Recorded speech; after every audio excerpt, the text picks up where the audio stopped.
SDN 1 Argasari. Pada kesempatan kali ini saya tidak sendiri. Pada kesempatan kali ini saya ditemani oleh Ibu Titin Mustro. Beliau adalah guru pendidikan agama Islam di SDN 1 Argasari. Assalamualaikum warahmatullahi wabarakatuh, Ibu Titin. Waalaikumsalam warahmatullahi wabarakatuh, Pak. Bagaimana kabarnya hari ini? Alhamdulillah sangat baik, Pak. Ya, alhamdulillah ya, hari ini kita akan adakan percakapan praobservasi. Sebelum nantinya saya akan mengamati jalannya pembelajaran yang Ibu laksanakan di dalam kelas atau sebelum saya melakukan proses supervisi di kelas. Ya, baik, Pak.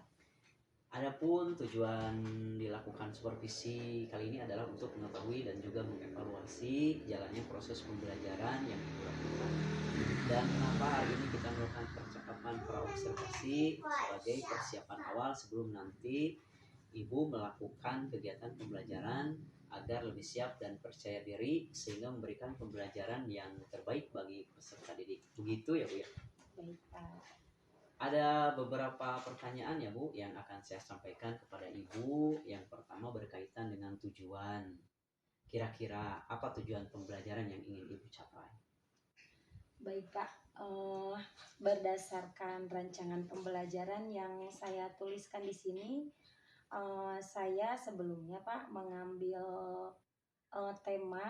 mengambil sampel dari kelas 1 dengan tema Ayo Belajar Al-Quran, Quran Surat Al-Ikhlas. Maka tujuan pembelajarannya yang saya buat itu ada 2, Pak. Yang pertama, peserta didik mampu melafalkan Quran Surat Al-Ikhlas tersebut, dan yang kedua, peserta didik menerapkan makna positif yang ada pada dalam surat Al-Ikhlas itu. Seperti itu, Pak. Ya, baik. Jadi ada 2 tujuan pembelajaran yang ingin Ibu capai. Nah, bagaimana dengan area pengembangan yang ingin Ibu capai atau yang ingin Ibu lakukan observasi? Kalau untuk area pengembangannya, mungkin saya menggunakan 2, yaitu ada 1 pengetahuan dan keterampilannya, Pak. Ya. Yang pertama, pengetahuannya siswa bisa menguraikan hasil dari telaah yang dihafalkan pada struktur teks laporan hasil observasi. Kemudian yang kedua, area keterampilan dari menulis ayat tersebut dan mencatat kalimat-kalimat yang ada pada teks laporan hasil observasi tersebut.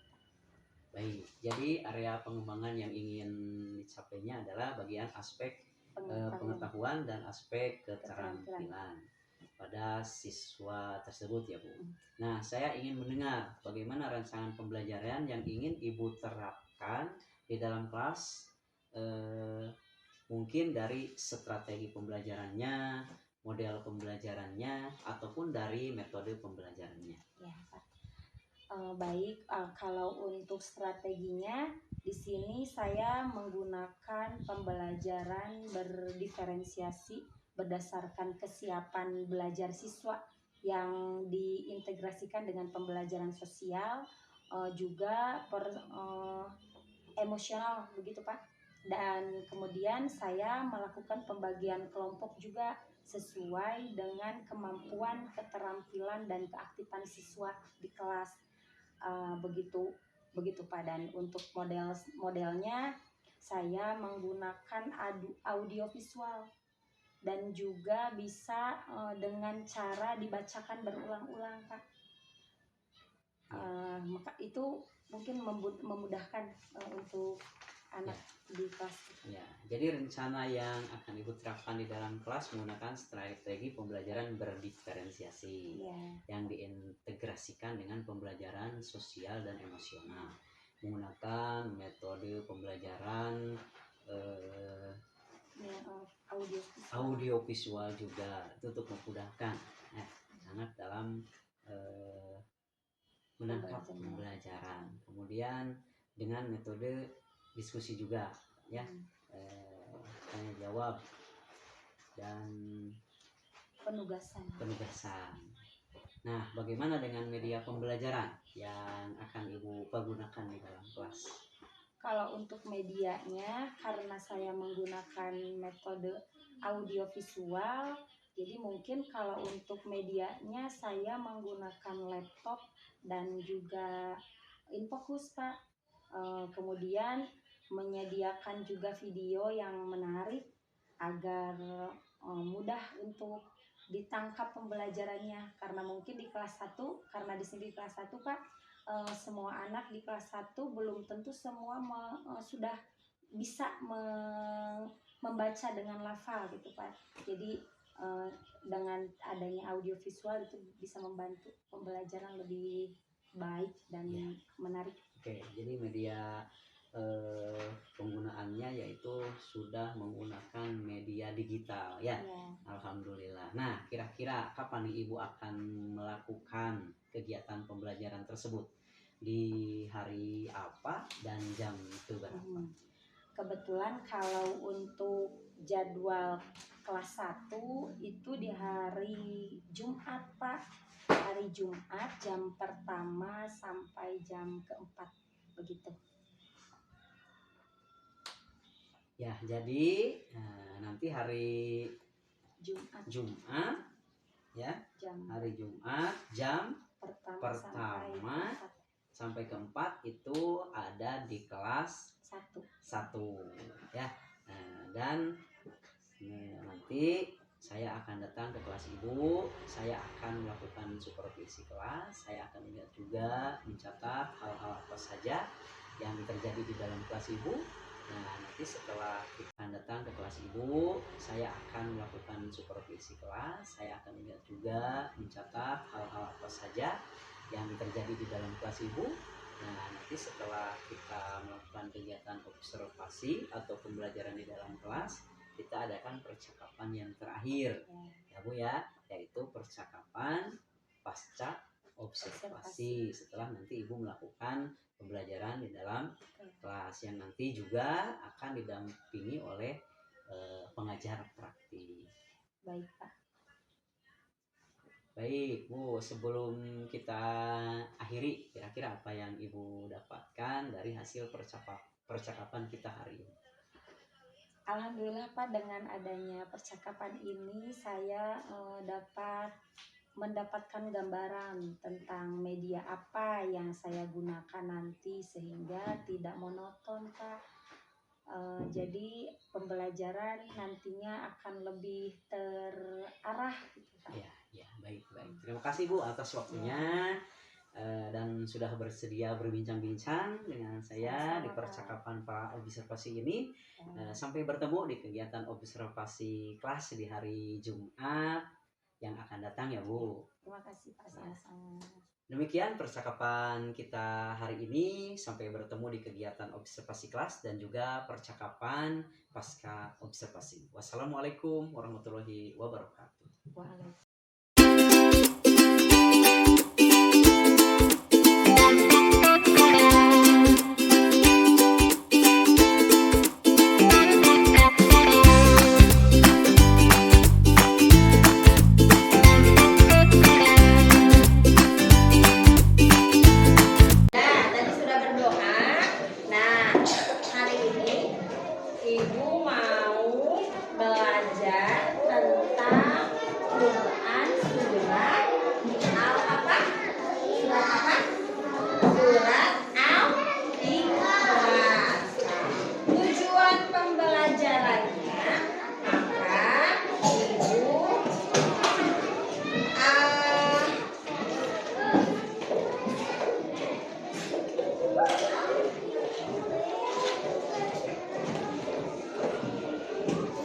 Tujuan pembelajarannya yang pertama, kalian harus menghafal surat apa?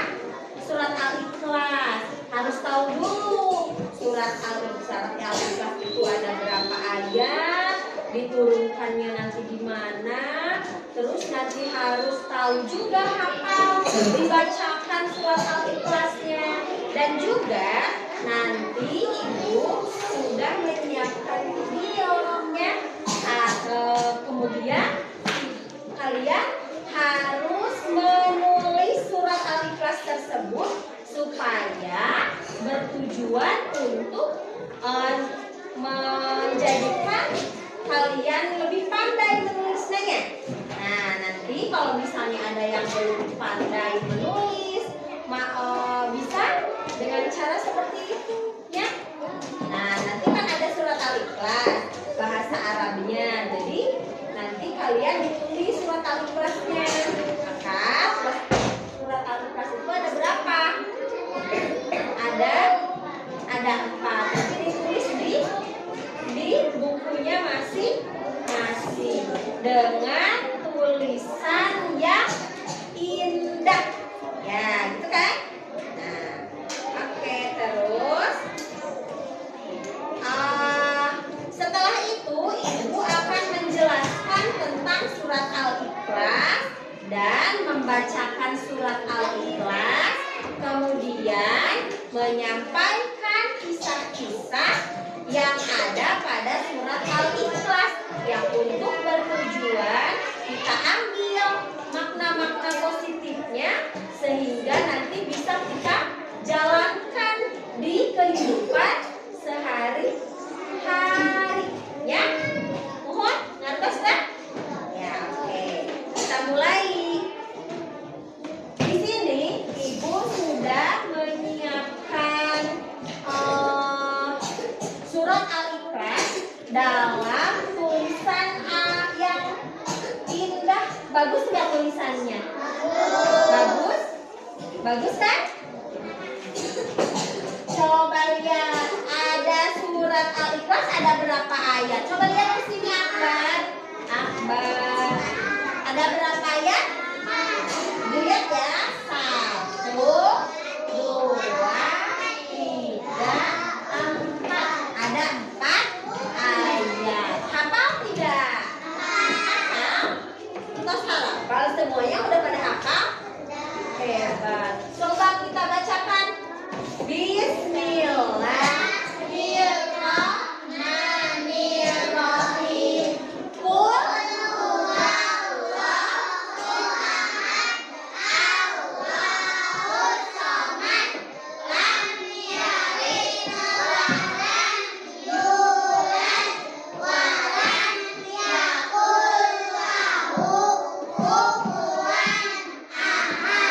coba yang belum hafal duduk.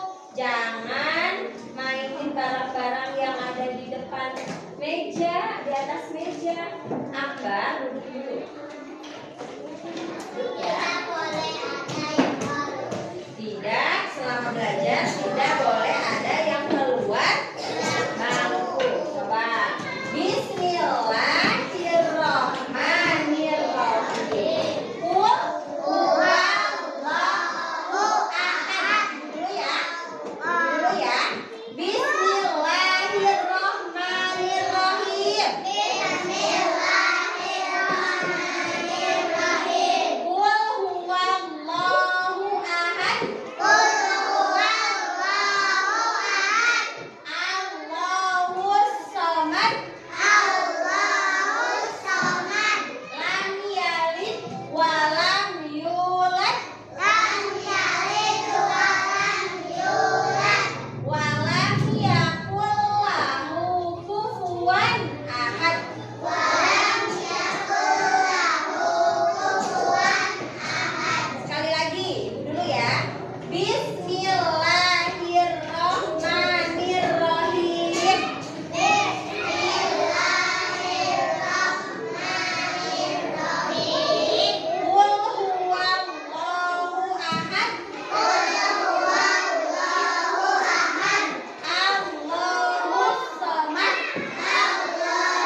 1 sampai 4 ya.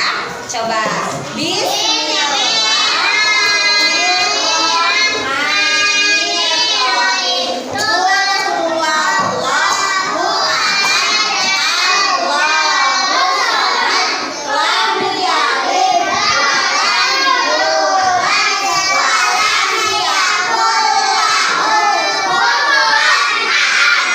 Oke, sudah. Untuk penutup, tugasnya dari Ibu yang belum hafal, yang masih belum begitu hafal, di rumah dihafalkan kembali. Nanti kembali minggu depan bersama Ibu kita bahas kembali dan kita hafalkan kembali surat Al-Ikhlas ini ya. Masih ada 1-2 orang yang belum hafal. Jadi minggu depan tetap harus menghafal ya di rumah agar minggu depan menjadi lebih paham ya. Oke. Nah, untuk sekarang kita boleh bereskan bukunya, pensilnya dibereskan. Ya, hati-hati ada yang tertinggal. Nah, buku besar ini diukur. Oke, sudah siap? Sudah beres semuanya? Yang masih ada sampah dipegang, nanti pas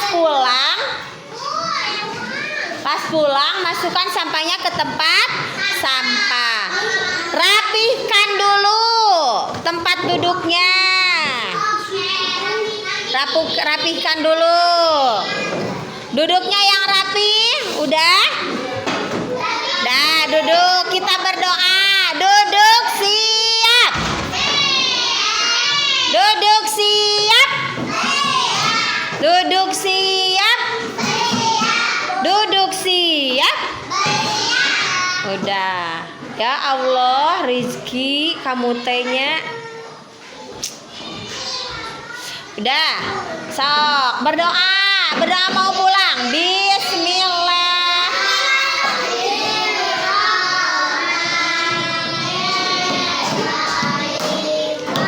Wal asri innal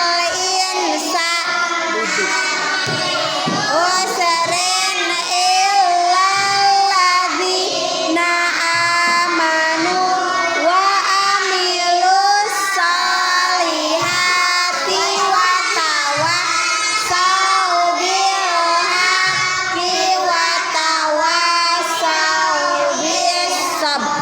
Subhanakallahumma wa bihamdika asyhadu an la ilaha illa anta astaghfiruka wa atubu ilaik. Amin.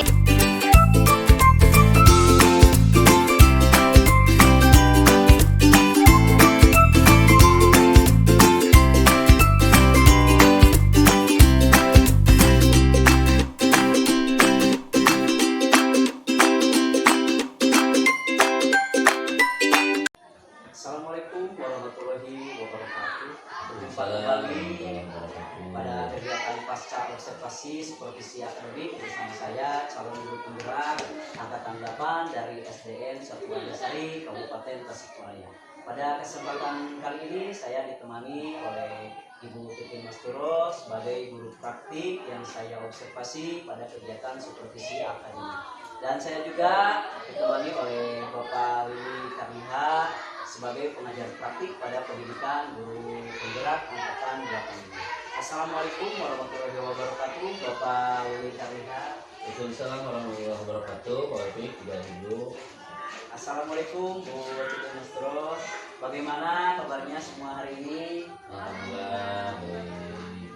Alhamdulillah sehat semua.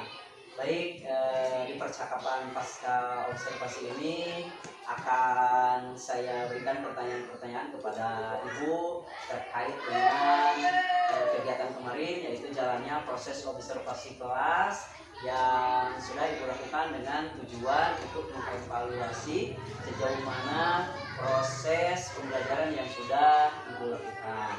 Baik, untuk pertanyaan yang pertama, bagaimana perasaan Ibu terkait dengan jalannya kegiatan observasi kelas yang sudah berlangsung kemarin? Baik Pak Yudi, terima kasih.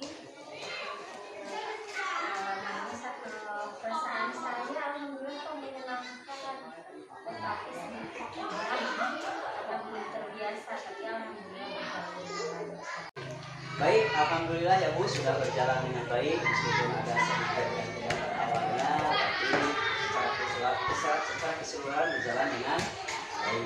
Baik, bisa diceritakan kembali Bu, area penolongan atau tujuan apa yang dilakukan di dalam kelas, kemudian langkah-langkah atau tahapan pembelajaran apa yang sudah dilakukan di dalam kelas.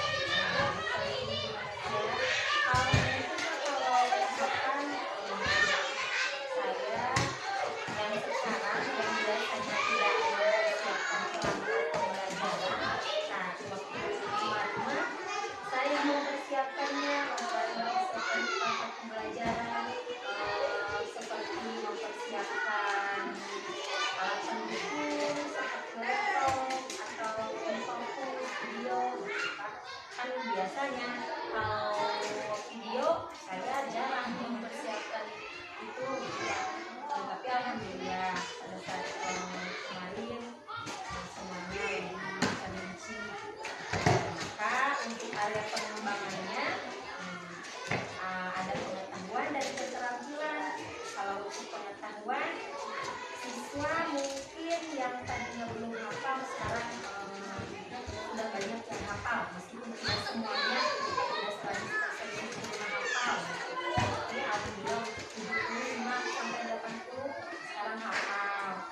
Kemudian juga untuk keterampilannya, tadinya kalau menulis Al-Quran hanya menulis saja, sekarang ayo kita mungkin belajar kaligrafinya, tapi masih dalam kemahiran. Baik, jadi area pengembangan atau tujuan berkaitan dengan pengetahuan dan keterampilan siswa.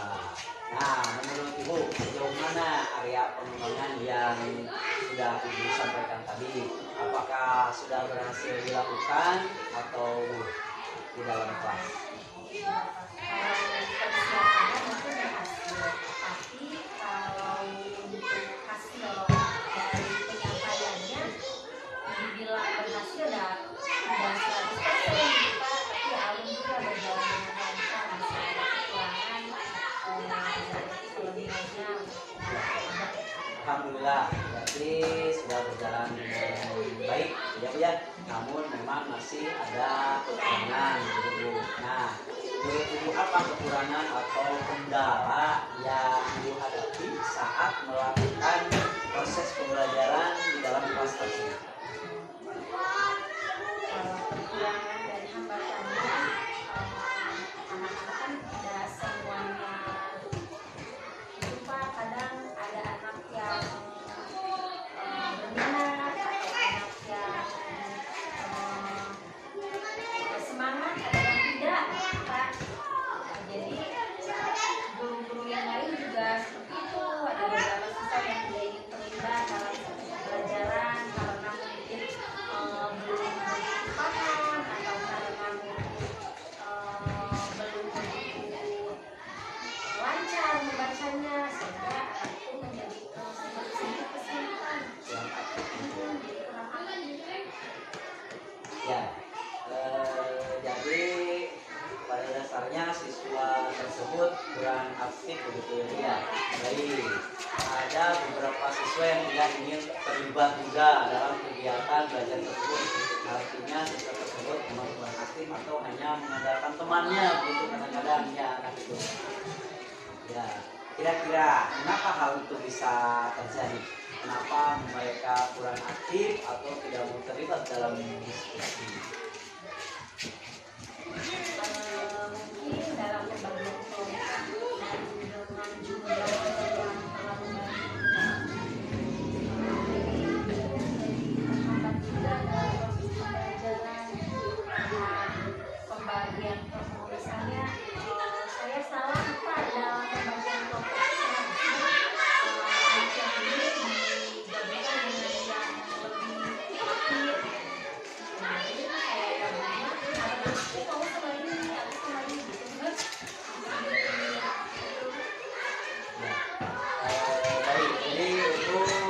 menjadi nanti rencana ke depan Ibu untuk menyesuaikan kenyamanan mereka gitu ya, menggunakan misalkan gaya belajar anak-anak tersebut ya, gaya belajar masing-masing anak tersebut.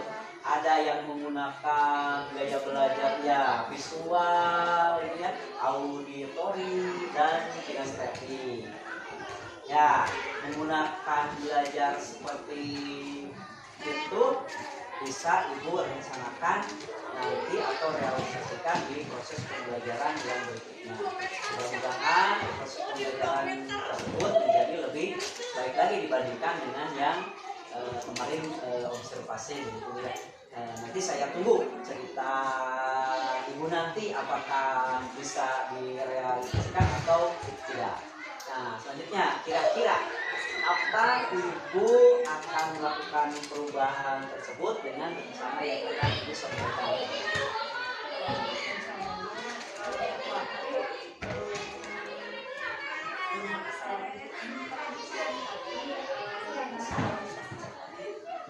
Bagus Bu, bagus. Ya, lebih cepat, lebih baik. Nah, mungkin bisa minggu-minggu ini ya Bu ya. Baik Bu, ya terima kasih atas jawaban-jawabannya. Mudah-mudahan yang Ibu rencanakan tadi itu bisa secepatnya direalisasikan. Baik, selanjutnya saya beri kesempatan kepada Bapak Willy Karya sebagai pengajar praktik untuk memberikan umpan balik atau tanggapan terkait jalannya kegiatan percakapan pasca observasi ini. Kepada Bapak Willy, kami persilakan. Baik, terima kasih Pak Wipik yang sudah memberikan waktunya. Tadi saya sudah mengamati jalannya percakapan pasca observasi. Pak Wipik kita Ibu sudah sangat bagus, sangat luar biasa, terutama untuk Ibu yang tadi sudah melaksanakan proses pembelajaran yang sangat luar biasa. Mudah-mudahan sukses selalu ya Bu, bisa meningkatkan hasil belajar siswa. Juga proses coachingnya yang sudah sesuai dengan alur kita. Tadi kedengaran Pak Wipik sudah menyiapkan tujuan, kemudian area pengembangan yang hendak dicapai, dan juga sudah mengidentifikasi rencana pembelajaran. Mudah-mudahan dapat berjalan lancar ke depannya. Untuk Ibu sukses selalu. Demikian yang dapat saya sampaikan. Terima kasih. Assalamualaikum warahmatullahi wabarakatuh. Waalaikumsalam warahmatullahi wabarakatuh. Baik Bapak, terima kasih atas umpan balik atau tanggapannya terkait kegiatan pasca observasi yang kita hari ini. Baik, akhirnya rangkaian kegiatan supervisi akademik sudah selesai kita laksanakan. Saya ucapkan terima kasih sebanyak-banyaknya kepada Bapak Willy Karya dan juga Ibu Titi Mistro. Wassalamualaikum warahmatullahi wabarakatuh.